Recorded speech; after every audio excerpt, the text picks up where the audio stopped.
When was the last time you purchased something and a few months later a newer, much improved version of that product was on the market? Now, if you're like me, it's hard to keep up with all the changes and advancements, and as soon as you think you have the newest model, something else comes out that's better and more improved. These new product introductions are part of a strategy that companies take to ensure they continue to grow.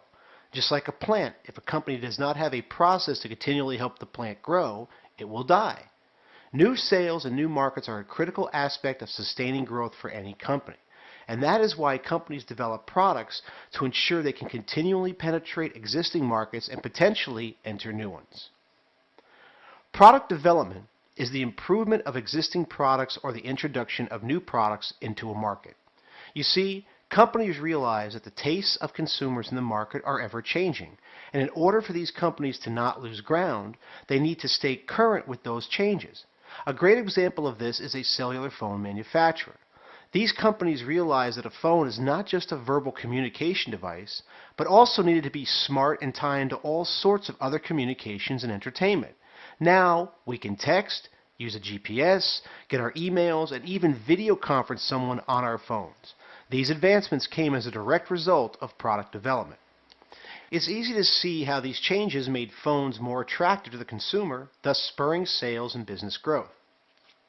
Now, people need a phone not just to make calls, but to literally keep them in touch with their entire world. Developing a device that used to be used to just make calls and receive calls and text messages into a true smart device helped cell phone manufacturers ask more money for their phones and offer more services, data plans, and etc., so they could get continuing revenue.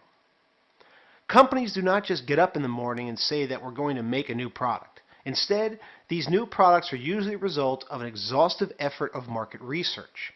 That research is centered on several different areas or methods. First, we have focus groups.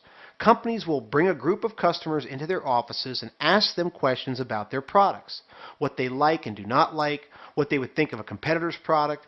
This information helps the company to get real-world feedback on their products. Competitor product analysis. Organizations will sometimes take a competitor's product and bring it into their offices to directly compare it to the products they produce. They will look at how it functions, how it works, how easy it is to service, and compare that to their products. A great example of this is the tablet market. Right now, every manufacturer is taking their competitors' products and literally tearing them apart to see how they work and how they can produce a superior product. Finally, we have surveys. I am sure that over the years you have taken part in some sort of survey. These surveys help companies to gather answers to specific questions about their product and the product segment so they can improve their products where needed. The one important aspect of surveys is it gives a company statistical data. In other words, they will ask 20 questions to hundreds of people who will select an answer from 1 to 5. The company can then tabulate all the answers and have statistical information as to where they are strong and where they need to improve. They do not typically get that with a focus group, as the focus group is much smaller. Once all this data is compiled and the company understands what they need to do to their products, they will start to do a cost analysis. They want to see what advancements or changes they can make and how that will affect the cost of the product. Just because they have received feedback on the product does not mean they can afford to make those changes and still keep the product at the price it needs to be at. For example, if they make changes to a product so it can compete with the function of a competitor's product, but those changes make the product twice the price of the competitor, it makes no sense for a company to make those changes.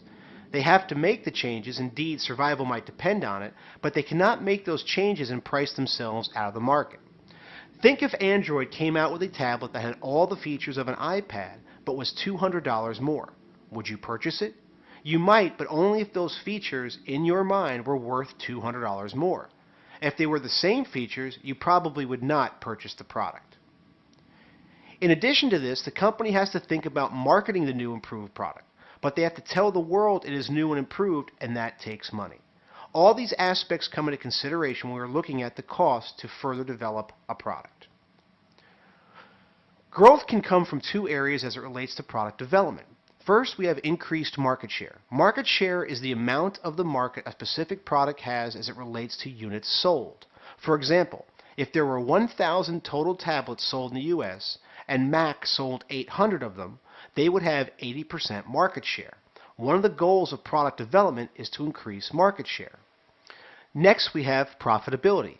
The amount of profit or how profitable a product is called profitability.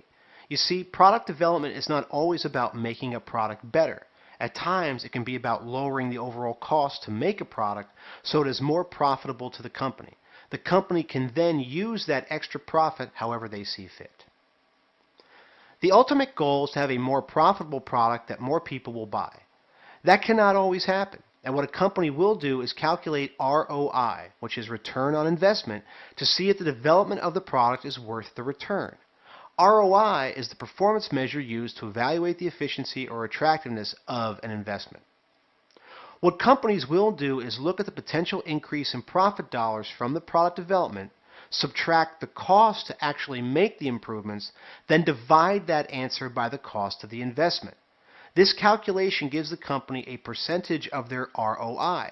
If it is acceptable, they will go ahead with the product development. If it's not, they will rethink the product or potentially not do it at all. The reason I make this point is that all smart companies want to develop products, but they cannot do it if they will not see the return on the investment that they need. By now, you might be asking yourself, where do they get the potential increased numbers from? Well, that comes from focus groups and surveys and really is just an estimate of what the company thinks the increase will be. It is the one aspect of this equation that, quite frankly, is a pure guess. Remember, product development is the improvement of existing products or the introduction of new products into a market. Its main goal is to increase market share, which is the amount of the market a specific product has, or improve profitability, the amount of profit or how profitable a product is.